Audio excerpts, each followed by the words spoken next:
बच्चों नेक्स्ट हम पढ़ने लगे हैं रिवर्सिबल प्रोसेस। इसके नाम पे चलें तो रिवर्सिबल आ रहा है। रिवर्सिबल मीन बैक कंडीशन में आ जाए। तो इसमें इसको एग्जांपल से समझते हैं। लेट करते हैं ये सिलेंडर है, गैस फिल की हुई है और ये पिस्टन इसका पोजीशन 1 पे है और इस कंडीशन में प्रेशर, वॉल्यूम, टेम्परेचर 111 दिए हुए हैं। 1 पास्कल, 1 मीटर क्यूब और 1 केल्विन टेम्परेचर है। अब ये एक्सपेंड करता है, लेट एक्सपेंड करके ये पोजीशन 1 से 2 में आ गया। तो सपोज़ आप प्रेशर, वॉल्यूम और टेम्परेचर क्या हो गए, 1 2 हो गए, ठीक है। अब ये रिवर्स होता है, जब बैक आता है उसी पोजीशन पे, ये 2 से फर्स्ट पोजीशन पे आ गए, यानी ये उसी पोजीशन पे आ जाएगा। जब उसी पोजीशन पे आ जाएगा तो हम देखते हैं अगर यहाँ पे प्रेशर, वॉल्यूम और टेम्परेचर दोबारा 1 हो जाते हैं तो इस प्रोसेस को कह देंगे ये रिवर्सिबल प्रोसेस है। Process which retrace in reverse order without producing any change in surrounding is called reversible process. अब आते हैं इरिवर्सिबल। इरिवर्सिबल की भी यही एग्जांपल यहीं से समझते हैं। ये प्रोसेस है जिसमें क्या होगा, ये देखें फर्स्ट पोजीशन में 1 था, एक्सपेंड किया तो ये 1 2 हो गया, ये प्रेशर, वॉल्यूम, टेम्परेचर। अब रिटर्न होता है, वापस आता है तो मैं कहता हूँ ये चेंज हो जाते हैं, ठीक है। रिटर्न होते हैं तो ये 2 हो जाएगा, ठीक है, और लेट ये भी 2 हो जाता है। अब देखें चेंज हो गई, पहले वाली कंडीशन नहीं रहेंगी, प्रेशर, वॉल्यूम, टेम्परेचर वो नहीं रहा। जब रिवर्स होगा, वापस आ रहा है तो वो कंडीशन नहीं आ रही, तो इसको कह देंगे reversible process. Process which can not retrace in reverse order without producing any change in atmosphere surrounding, ठीक है। इसकी एग्जांपल है एक्सप्लोजन। जब एक्सप्लोजन होता है तो उसके बाद अगर वही ऑब्जेक्ट को वापस लाएं तो उसी तरह आप कनेक्ट जोड़ नहीं सकते, बिल्कुल एग्जैक्ट रिवर्स ऑर्डर में नहीं आ सकता। धमाका होता है, अगर आप कहते हैं कि वो ग्लास है, ग्लास टूटता है तो उसको रिवर्स ऑर्डर में एग्जैक्ट वैसे नहीं उसको कनेक्ट जोड़ सकते। तो ये क्या हुआ, बेसिकली इरिवर्सिबल प्रोसेस हुआ। रेडिएशन, कन्वेक्शन, कंडक्शन भी ये फिनोमेना है जो इरिवर्सिबल फिनोमेना प्रोसेस को शो करते हैं। अब आ जाए साइकिल। साइकिल बेसिकली बच्चों इवेंट को कहते हैं। इवेंट कहते हैं किसी भी लम्हे, किसी भी मौके को, काम करने को, ठीक है। मैं इधर इवेंट कहता हूँ कि ये सिलेंडर है, ऊपर गया ये फर्स्ट इवेंट हुआ, नीचे को आया ये दूसरा इवेंट हो रहा है, ठीक है, ये इवेंट है। अब ये इन इवेंट के दौरान अगर कंडीशन आ जाए, इनिशियल कंडीशन आ जाए तो इसको साइकिल कहते हैं। जैसे सर्कल में हम कहते हैं कि ये सर्कल है, ये ए से स्टार्ट हुआ और दोबारा ए पे आ गया, तो ये क्या है, साइकिल हुआ। तो इसी तरह हम कहते हैं event which bring this system back to its initial condition, यानी ए से था तो दोबारा ए पे इनिशियल कंडीशन पे आ गया, तो इसका नाम क्या रख दिया, ये साइकिल है। जैसे इधर मैं कहता हूँ इवेंट 1 पे था, ये 1 पोजीशन पे ऊपर गया और नीचे आया तो ये इवेंट हो गया। सपोज कि ऊपर और नीचे आना ये 1 इवेंट है, तो ये ऊपर से दोबारा वापस उसी कंडीशन में आ रहा है, 1 से 2 गया, 2 से 1 पोजीशन पे आ रहा है, तो वही इवेंट रिवर्स हो गया, अपनी उसी पोजीशन पे आ गया, तो इसका नाम साइकिल रख दिया। अगर इस दौरान टेम्परेचर, प्रेशर, वॉल्यूम सेम आ जाए, इनिशियल कंडीशन वही रहें, तो हम कहेंगे ये रिवर्सिबल साइकिल है। अगर इनिशियल कंडीशन सेम ना आए तो इसको हम कह देंगे इरिवर्सिबल साइकिल है। यानी मैं यूँ कहता हूँ ये इवेंट हुआ, अपवर्ड मूव किया और ये वापस आता है, तो ऊपर की तरफ जब पहले था 1 था और ऊपर चल के जब वापस आता है तो ये 2 हो जाता है, तो ये क्या कहलाएगा, इरिवर्सिबल प्रोसेस। और अगर ये पहले 1 था और ऊपर चल के दोबारा नीचे आता फिर 1 रहता है, तो ये क्या कहलाएगा, रिवर्सिबल साइकिल कहलाएगा। इरिवर्सिबल साइकिल और रिवर्सिबल साइकिल में हमने ये फ़र्क देख लिया। बेसिकली साइकिल और प्रोसेस में यही फ़र्क है। तो प्रोसेस एक जनरल, एक थिंकिंग को कहते हैं, एक जनरल फिनोमेना को कहते हैं कि जो वर्किंग हो रही होती है उसको हम प्रोसेस कहते हैं। लेकिन अगर वो इवेंट की फॉर्म में आ जाए, जैसे ये सिलेंडर है, सिलेंडर मूव कर रहा है ऊपर की तरफ और नीचे आ रहा है, तो ये इवेंट हो गया। इवेंट की फॉर्म में इसको साइकिल कह देंगे। जैसे विंटर्स होती हैं तो विंटर्स के बाद फिर गर्मियाँ आ जाती हैं, गर्मियाँ फिर उसके बाद सर्दियाँ आ जाती हैं, तो ये क्या है, साइकिल रिपीट होता जा रहा है, वेदर्स का साइकिल रिपीट होता है। तो इसी तरह ये भी साइकिल की हम बात कर रहे हैं इधर, जिसमें रिपीट होगा। अच्छा बच्चों, नेक्स्ट हम देखने लगे हैं हीट इंजन। ये स्मार्ट सिलेबस में शामिल नहीं है, लेकिन हमने जो नेक्स्ट टॉपिक पढ़ना है सेकंड लॉ ऑफ थर्मोडायनेमिक्स, उसमें ये कंसेप्ट आता है। ये कंसेप्ट क्लियर होगा तो वो क्लियर हो, सेकंड लॉ हमें क्लियर होगा। तो ये बड़ा सिंपल सा कंसेप्ट है। इसमें ये कहता है कि हीट इंजन के बारे में हमने देखना है। हीट इंजन में क्या होता है, बेसिकली जो हीट एनर्जी है वो कन्वर्ट हो रही होती है मैकेनिकल एनर्जी में। अब हीट एनर्जी मैकेनिकल एनर्जी में कैसे कन्वर्ट होती है, इसको हम यूँ लेट करते हैं कि ये हमारे पास हॉट बॉडी है, ठीक है, और सेकंड कोल्ड बॉडी है। तो हमेशा आपको क्लास में भी मैंने बताया था कि हीट ट्रेवल करती है हॉट बॉडी से कोल्ड बॉडी की तरफ। जब लेट करते हैं इधर हीट Q1 आती है और ये कोल्ड बॉडी की तरफ आएगी, तो यहाँ से ये बीच में वर्किंग सब्सटेंस होगा, ये क्या करेगा, कुछ हीट को ये वर्क डन में कन्वर्ट कर देगा और जो रिमेनिंग हीट होगी वो कोल्ड बॉडी की तरफ आ जाएगी और जो रिमेनिंग हीट है उसका नाम Q2 रख लेते हैं, जो कोल्ड बॉडी की तरफ आएगी। लेट कर लेते हैं कि यहाँ पे हॉट बॉडी से जो हीट आ रही थी वो 10 जूल थी और 10 जूल में से 6 जूल कन्वर्ट होगी वर्क डन में और रिमेनिंग कितनी रह गई, 4 जूल रह गई। 10 - 6 करें 4 रहेगी रिमेनिंग, वो किस में आ जाएगी, कोल्ड बॉडी में आ जाएगी। तो ये क्या हो रहा है, हीट एनर्जी थी जो कि किस में कन्वर्ट हो रही है, वर्क डन में। वर्क डन को ही इधर क्या कहेंगे, मैकेनिकल एनर्जी कहेंगे और बाकी रिमेनिंग किस में आ जाएगी, कोल्ड बॉडी में आ जाएगी। ये बेसिकली हीट इंजन है जो क्या करता है, हीट एनर्जी को मैकेनिकल एनर्जी में कन्वर्ट करता है। Second law of thermodynamics. Second law of thermodynamics भी ऑब्जेक्टिव्स में आता है, इस पर आप 2 स्टार लगा लें, ठीक है। और लास्ट हमने जो टॉपिक पढ़ा हीट इंजन वो तो शामिल ही नहीं था, फिर उससे पहले जो हमने पढ़ा वो डेफिनेशन थी, वो भी ऑब्जेक्टिव टाइप में आती हैं।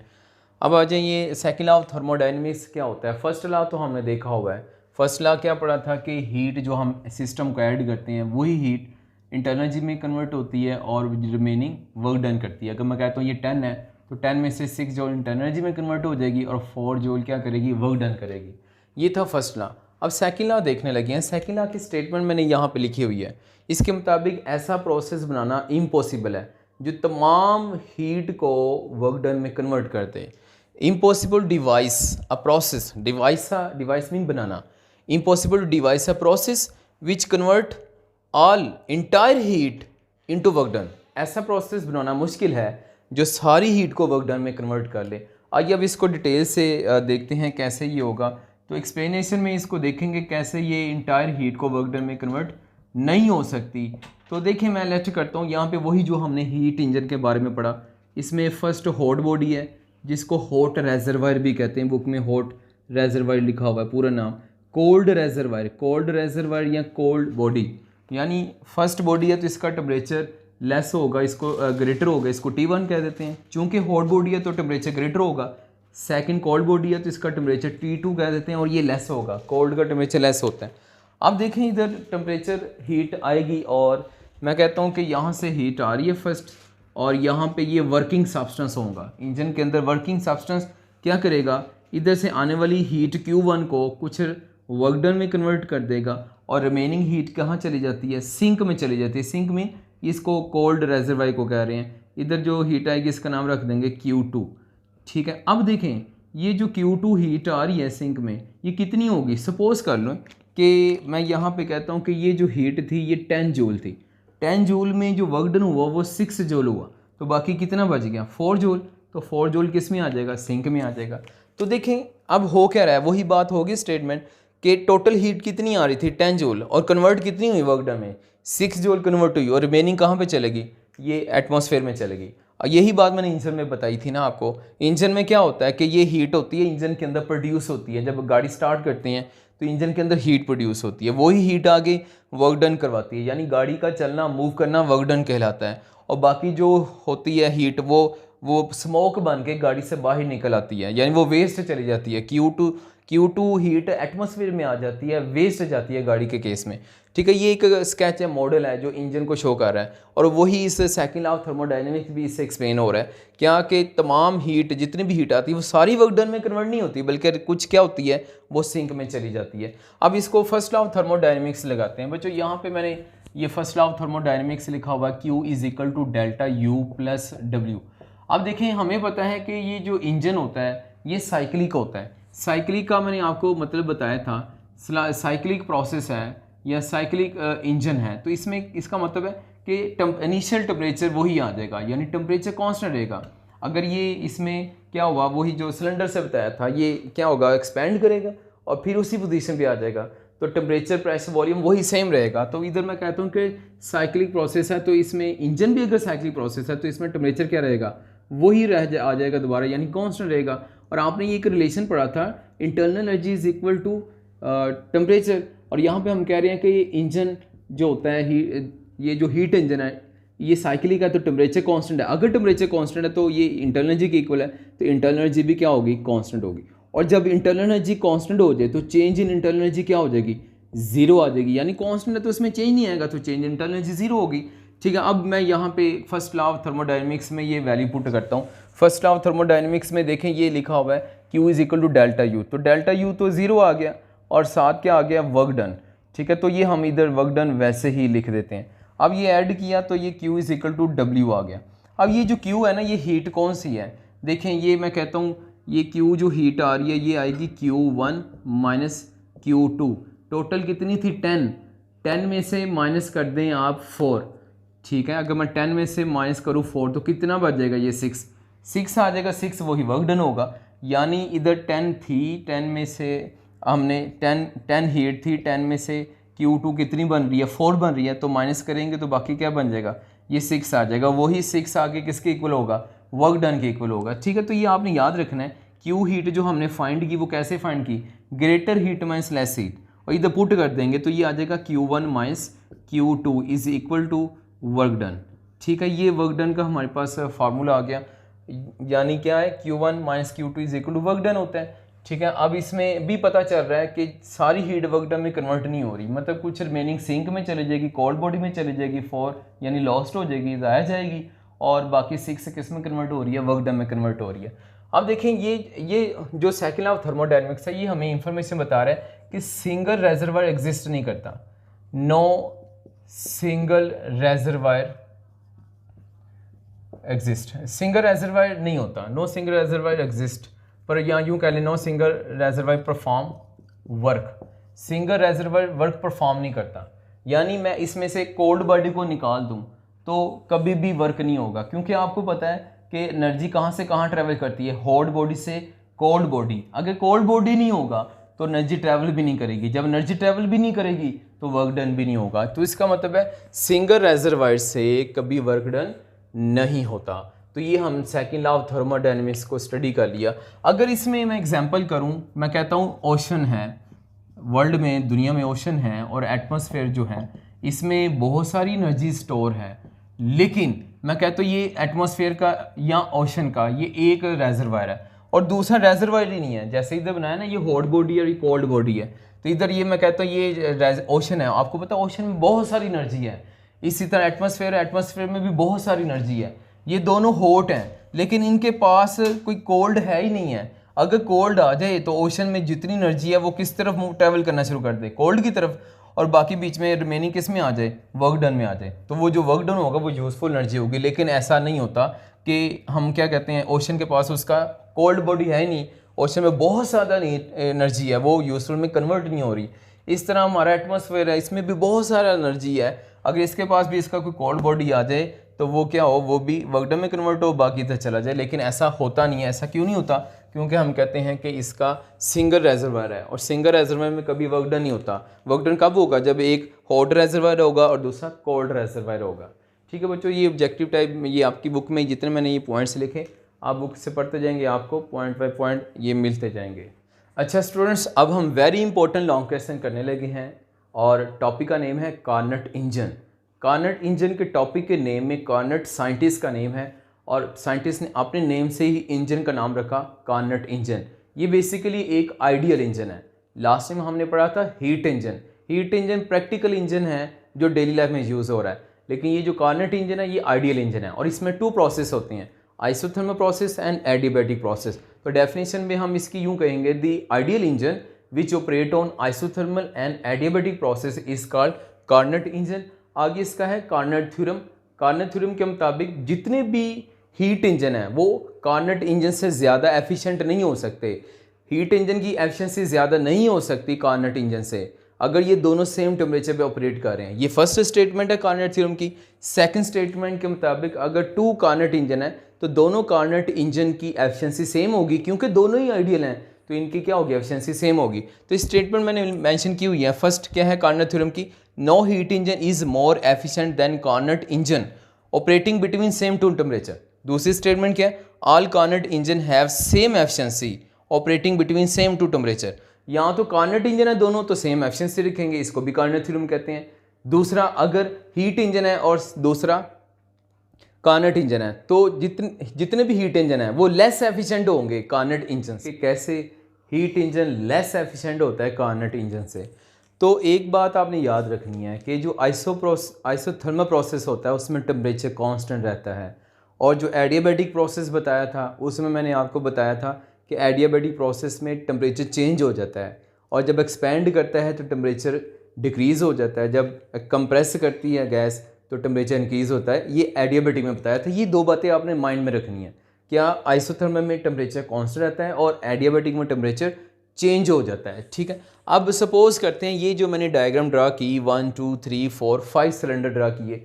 सपोज ये इंजन है और एक इंजन है, और एक इंजन को मैं डिफरेंट डायग्राम से वर्किंग को आपको समझाऊंगा। ये आपकी बुक में डायग्राम नहीं है, ये जस्ट आपके कंसेप्ट के लिए, आपने ये पेपर में ड्रा नहीं करनी, अभी नोट करेंगे इसको। ठीक है, तो लेट करते हैं ये जो सिलेंडर है इसमें गैस फिल है। सपोज ये एक सिलेंडर है और इसका इनिशियल टेम्परेचर क्या है, T1 है। हम इसको क्या करेंगे, इंजन को जब गाड़ी स्टार्ट करते हैं तो उसमें हीट प्रोड्यूस होती है, हीट मिलती है। तो इधर हम क्या लेट करेंगे कि इस इंजन को फर्स्ट हीट मिली Q1, यानी हीट ऐड हुई, तो इसका टेम्परेचर पहले T1 था, हीट ऐड होने के बाद भी क्या होगा, टेम्परेचर T1 ही रहेगा। यानी अब ये एक्सपेंड कर रहा है, और कैसे एक्सपेंड कर रहा है, आइसोथर्मल एक्सपेंशन। आइसोथर्मल क्यों कहा, क्योंकि टेम्परेचर कांस्टेंट रहेगा। कितना रहेगा, टेम्परेचर T1 ही रहेगा, पहले भी T1 था और हीट देने के बाद भी T1 है, तो इसको कहेंगे ये टेम्परेचर कांस्टेंट रहेगा, वही रहेगा, तो ये आइसोथर्मल एक्सपेंशन हुई। एक्सपेंशन मीन ये एक्सपेंड भी किया। अब उसके बाद ये इंजन कैसे बिहेव करेगा, ये एडियाबैटिक बिहेव करेगा। एडियाबैटिक में क्या होता है, ना हीट एंटर करती है ना ही लीव करती है, जिसको हम क्या लिखते हैं, Q = 0। इसको समझाने के लिए मैंने इंसुलेटर पर रख दिया, और सारी दीवारें इसकी राइट लेफ्ट, अब ये किसकी है, इंसुलेटर की। इंसुलेटर से ना हीट एंटर होती है ना ही लीव करती है। अब क्या होगा, गैस अगेन एक्सपेंड कर रही है, ये अगेन एक्सपेंड करिए, और अभी मैंने आपको बताया जब एडियाबैटिक में एक्सपेंड करेगी तो टेम्परेचर चेंज हो जाएगा। अब T1 से टेम्परेचर क्या हो गया, T2 हो गया, और इसको मैंने इधर लिखा हुआ है एडियाबैटिक एक्सपेंशन हुई। अब हीट ना एंटर कर रही है ना ही लीव कर रही है, जिसको लिखेंगे Q = 0, और टेम्परेचर क्या हो गया, T2 हो गया, यानी चेंज हो गया। अब दोनों में देखें क्या हुआ, एक्सपेंशन हुई। पहली एक्सपेंशन को हमने आइसोथर्मल एक्सपेंशन कहा, यानी ये था, इसमें ये एक्सपेंड किया, टेम्परेचर वही रह रहा है, तो इसको इसलिए आइसोथर्मल एक्सपेंशन का। अब दूसरे में फिर अगेन एक्सपेंड कर रहा है, पोजीशन 2 से 3 में चल रहा है पिस्टन, लेकिन क्या हो रहा है, टेम्परेचर अब चेंज हो रहा है, हीट एंटर लीव नहीं कर रही, तो इंजन इस तरह से बिहेव कर रहा होता है। अब थर्ड में क्या होगा कि ये जो थर्ड पोजीशन पे आया है, अब इसने क्या करना है, कंप्रेस करना है। अब ये थर्ड पोजीशन पे है तो थर्ड से ये 2 पे आ जाएगा। जब ये थर्ड से 2 में आएगा तो जो हीट होगी वो यहाँ से एक्सपेल हो जाएगी। मैं कहता हूँ जो एक्सपेल हो रही है उसका नाम T2 रख दिया, लेकिन टेम्परेचर वही रहेगा। इधर T2 था तो टेम्परेचर इधर क्या रहेगा, T2 रहेगा। अब टेम्परेचर क्या रहा है, कांस्टेंट रह रहा है, और साथ गैस क्या कर रही है, कंप्रेस कर रही है, तो इसको कह देंगे ये आइसोथर्मल कंप्रेशन है, क्योंकि एक तो गैस कंप्रेस कर रही है और टेम्परेचर कांस्टेंट रह रहा है, इसलिए इसको क्या कह रहे हैं, आइसोथर्मल कंप्रेशन। और इस दौरान क्या हो रहा है, हीट एक्सपेल हो रही है, हीट एक्सपेल कर रही है, और टेम्परेचर क्या हो रहा है, T2 था तो इधर भी क्या रहा, T2 रहा। ठीक है, अब आ जाए फोर्थ प्रोसेस में। अब फोर्थ प्रोसेस में क्या होगा, ये जो पिस्टन पोजीशन 2 पे आया, अब ये पोजीशन 2 से कहाँ पे आ जाएगा, पोजीशन 1 पे आ जाएगा। ये इसकी पोजीशन 1 है, ये 2 से 1 में आ जाएगा। तो अब ये ऐसे ही है जैसे ये इंसुलेटर पे पड़ा हुआ है, यानी ना ये हीट इसमें एंटर होगी ना ही इसमें हीट लीव करेगी, यानी जिसको मैं क्यू लिख दूंगा Q = 0। Q = 0 का मतलब होता है कि ना ही हीट एंटर करती है ना ही लीव करती है। और समझाने की मैंने कहा कि इंसुलेटर पे पड़ा हुआ है सिलेंडर, और इधर टेम्परेचर क्या हो जाएगा, अब T1 हो जाएगा, क्योंकि मैंने आपको बताया था कंप्रेस करने से टेम्परेचर चेंज हो जाता है एडियाबैटिक में।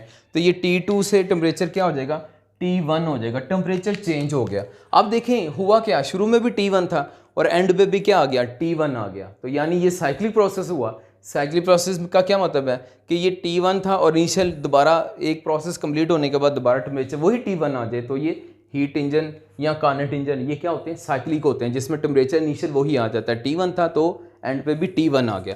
अब इसमें देखें एंड वाली 2 जो हुई हैं ये दोनों कंप्रेशन है। ये पहली क्या है, तीसरी में क्या है, आइसोथर्मल कंप्रेशन, और चौथी में क्या है, एडियाबैटिक कंप्रेशन। कंप्रेशन तो हो रही है लेकिन कौन सी, आइसोथर्मल, यानी टेम्परेचर वही रहेगा, जो T2 था फिर T2 रहेगा। और एडियाबैटिक कंप्रेशन क्यों कहा, क्योंकि इसमें ना हीट एंटर करेगी ना लीव करेगी, तो इसको नाम दे देंगे एडियाबैटिक कंप्रेशन। अब इन चारों प्रोसेस को मैं एक दफ़ा डायग्राम से दोबारा बता रहा हूँ। ये डायग्राम है और इसमें क्या हुआ, हीट एंटर हुई तो ये 1 से 2 पे आया, इसको कहेंगे आइसोथर्मल एक्सपेंशन। और फिर क्या होगा, ये 2 से 3 पे चला जाएगा और हीट एंटर लीव नहीं करेगी, इसको कहेंगे एडियाबैटिक एक्सपेंशन। एडियाबैटिक एक्सपेंशन का फिर आ जाए, अब इसने कंप्रेस होना है तो ये 3 से 2 पे आएगा, हीट एक्सपेल हो जाएगी, और किसको Q2 कह दिया। अब इसको कह देंगे ये आइसोथर्मल कंप्रेशन है, क्योंकि टेम्परेचर T2 था, बाद में भी T2 रहा तो कांस्टेंट रहा, तो इसको कह देंगे आइसोथर्मल कंप्रेशन। और फिर क्या होगा, ये पिस्टन पोजीशन 2 से पोजीशन 1 पे आ जाएगा और इधर हीट एंटर और लीव नहीं करेगी। जब हीट एंटर लीव नहीं करेगी तो Q = 0 कहेंगे और टेम्परेचर क्या हो जाएगा इस दौरान चेंज हो जाएगा। ये जो मैंने 4 प्रोसेस बताए ना, ये बेसिकली इंजन के अंदर हो रहे होते हैं और बड़ी स्पीड के साथ हो रहे होते हैं, इतनी स्लो नहीं हो रहे होते। जैसे कि मैंने आपको बताया, ये इंजन जब चल रहा है तो एक जो मैंने बताया ना, एक प्रोसेस बताया, ये पता नहीं कितनी दफ़ा 1 सेकंड में हो रहा होता है, इतनी स्पीड के साथ चेंज हो रहा होता है। तो ये समझाने के लिए एक डायग्राम दी, आप बताइए आपको, और ये साथ इसके 4 प्रोसेस आपकी बुक में 1 2 3 4 पॉइंट्स बने हुए हैं।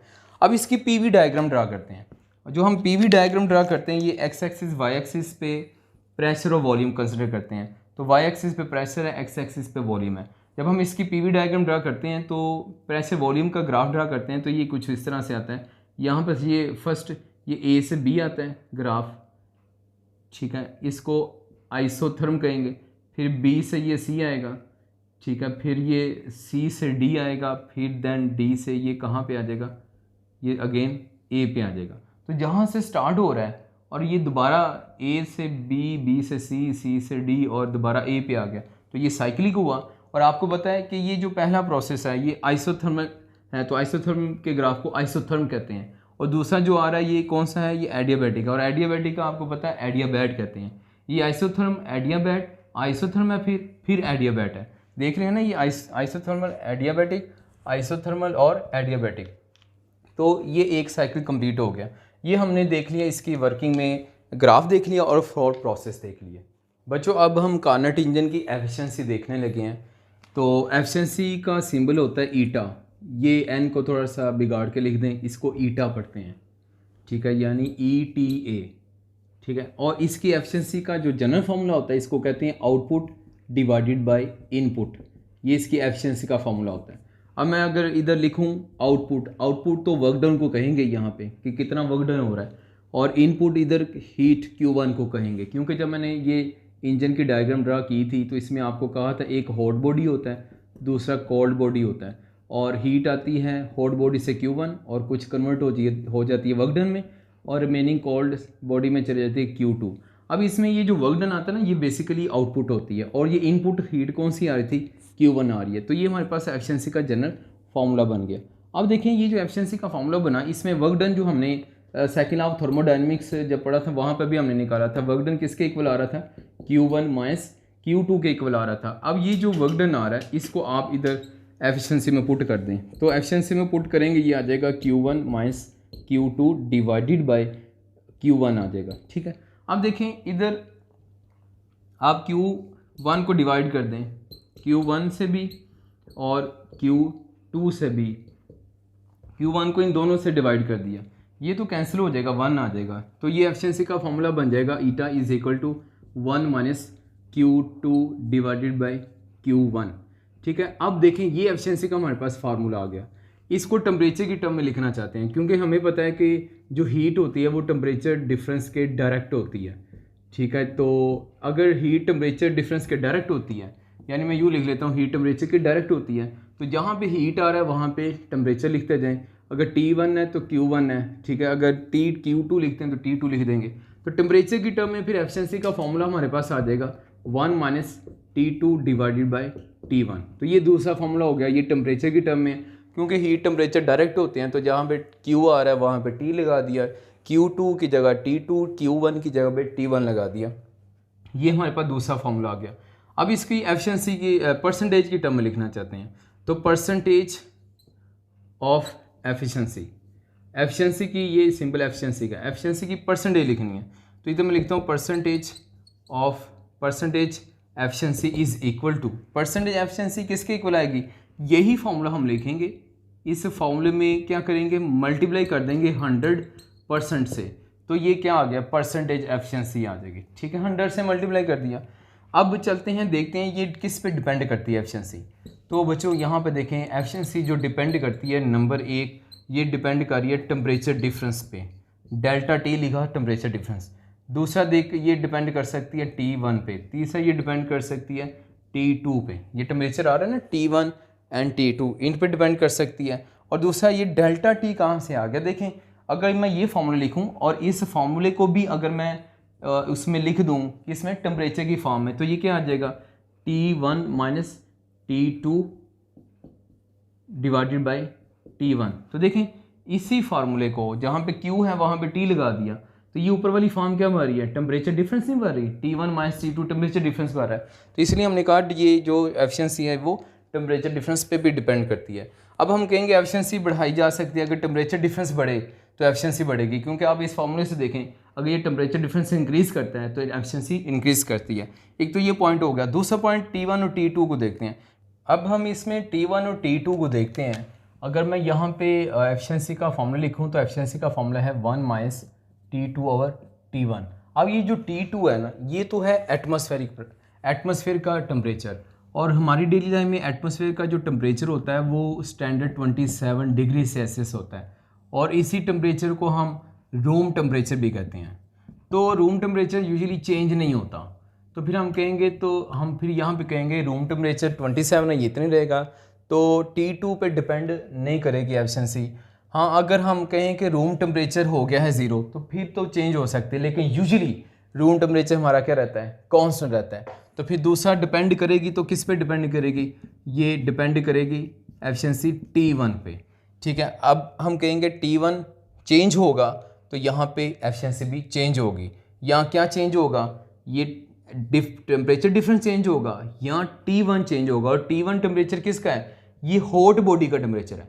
हॉट बॉडी मैंने बताया था ना, ये इंजन बनाया था, एक हॉट बॉडी और एक कोल्ड बॉडी है। तो T1 हॉट बॉडी का टेम्परेचर है। जैसे हॉट बॉडी का टेम्परेचर हम बढ़ा देंगे तो एफिशिएंसी भी इंक्रीज़ कर देगी, क्योंकि जितना टेम्परेचर डिफरेंस T1 बढ़ाने से टेम्परेचर डिफरेंस ज़्यादा आएगा, टेम्परेचर डिफरेंस ज़्यादा आएगा तो एफिशिएंसी भी ज़्यादा आ जाएगी। अब इसमें देखते हैं, मैं कहता हूँ कि T2 अगर, जैसे कि हमने T2 कहा ये रूम टेम्परेचर है, अगर ये रूम टेम्परेचर चला जाए 0 केल्विन पे, ठीक है, 0 केल्विन का मतलब है एब्सोल्यूट 0, जो कि पॉसिबल नहीं है डेली लाइफ में। अगर हो जाए तो सपोज करते हैं क्या होगा, पुट करते हैं एफिशिएंसी के फॉर्मूले में 1 minus T2 divided by T1, ये फॉर्मूला है। अब इसमें लगाएं, परसेंटेज में निकालना है तो 100% से मल्टीप्लाई कर देंगे। अब ये T2 की वैल्यू इधर पुट करते हैं, जो कि हमने सपोज किया हुआ है T2 0 है, तो ये आ जाएगा 1 माइनस 0 ओवर T1 इंटू 100। ठीक है, और ये मल्टीप्लाई करें तो ये हमारे पास क्या आ जाएगा, सारा सोल्व करें, ये 0 ओवर T1 0, 1 माइनस 0 1, और ये 1 को 100 से मल्टीप्लाई कर दें तो ये एफिशिएंसी हमारे पास क्या आ जाएगी, 100% आ जाएगी। अब इसका मतलब है कि अगर ये T2 कितना हो जाए, 0 केल्विन हो जाए, तो फिर एफिशिएंसी 100% आ सकती है। और ये पॉसिबल नहीं है कि T2 यानी एटमॉस्फेयर का टेम्परेचर 0 हो जाए। 0 पे तो इंसान ज़िंदा भी नहीं रह सकता। 0 केल्विन को अगर डिग्री सेल्सियस में देखें तो वो होता है -273 डिग्री सेल्सियस। इतना कम टेम्परेचर है, वहाँ पे ये लाइफ एग्जिस्ट नहीं करती, और ये टेम्परेचर बहुत स्मॉल है। तो एटमॉस्फेयर का टेम्परेचर 0 केल्विन नहीं हो सकता, तो फिर हम कहते हैं एफिशिएंसी भी 100% नहीं हो सकती। तो फिर हम कहते हैं कि 100% एफिशिएंसी किसी इंजन की नहीं होती। इवन हीट इंजन है, वो प्रैक्टिकल इंजन है, हीट इंजन की तो बिल्कुल नहीं हो सकती। और कार्नेट इंजन की भी बात करें तो कार्नेट इंजन आइडियल इंजन है, तो जिसमें हम कहते हैं कार्नेट इंजन के लिए भी हम कहते हैं कि ये 0 केल्विन टेम्परेचर नहीं हो सकता। तो जब 0 केल्विन टेम्परेचर नहीं होगा तो एफिशिएंसी 100% नहीं होगी। तो हम कहते हैं फिर जितनी भी इंजन हैं उनकी एफिशिएंसी क्या होगी, 100% से लेस ही होगी थोड़ी सी। ठीक है, 100% कहाँ पे आती है, 0 केल्विन पे, और 0 केल्विन तो हो नहीं सकता। तो इसलिए फिर हम कहेंगे कि जितने भी कार्नेट इंजन हैं उनकी भी एफिशिएंसी 100% नहीं होगी, उनकी भी एफिशिएंसी थोड़ी सी 100% से लेस होगी। हालांकि ये आइडियल है कार्नेट इंजन, फिर भी इनकी एफिशिएंसी 100% थोड़ी सी लेस होगी। और जो हीट इंजन है, जो प्रैक्टिकल इंजन है, उनकी एफिशिएंसी कार्नेट इंजन से भी लेस होगी, क्योंकि जो रियल इंजन है, हीट इंजन है, उनमें फ्रिक्शन होती है, एनर्जी हीट लॉस होती है, जिसकी वजह से जो हीट इंजन है उनकी एफिशिएंसी कार्नेट इंजन की एफिशिएंसी से बहुत कम हो जाती है। और जो हमने थ्योरम पढ़ा था उसमें क्या कहा था कि जो 2 इंजन है, जैसे मैं कह दूं ये फर्स्ट इंजन है हॉट बॉडी और ये कोल्ड बॉडी है, और ये वर्क डन में कन्वर्ट कर रही है हीट को। एक और इंजन यहाँ पे लेट कर लेते हैं, ये हॉट बॉडी है इसका, और यहाँ पे ये इसका कोल्ड बॉडी है। और इसमें देखें ये मैं कहता हूँ दोनों का जो टेम्परेचर आ रहा है, हॉट बॉडी दोनों में आ रहा है, तो दोनों का हॉट बॉडी का टेम्परेचर मैं कहता हूँ 10 डिग्री सेल्सियस है, तो दोनों का 10 डिग्री सेल्सियस सेम आ गया। और लो टेम्परेचर मैं कह देता हूँ दोनों का 2 डिग्री सेल्सियस है, तो दोनों का लो भी सेम हो गया, T2 भी सेम हो गया, यानी लो टेम्परेचर भी इनका क्या हो गया, सेम हो गया। और हमने क्या कहा था, 2 इंजन, लेट ये कार्नेट इंजन है और दूसरा भी कार्नेट इंजन है, दोनों कार्नेट इंजन के देखें ये 10-10 ये टेम्परेचर सेम है और नीचे वाले देखें 2-2 ये भी टेम्परेचर सेम है। तो हमने कहा था ना 2 कार्नेट इंजन और ऑल कार्नेट इंजन, जितने भी कार्नेट इंजन होंगे उन सब की एफिशिएंसी सेम होगी अगर उनके टेम्परेचर क्या हो, सेम हो। जैसे इन दोनों के अपर टेम्परेचर सेम है और लोअर टेम्परेचर भी सेम है।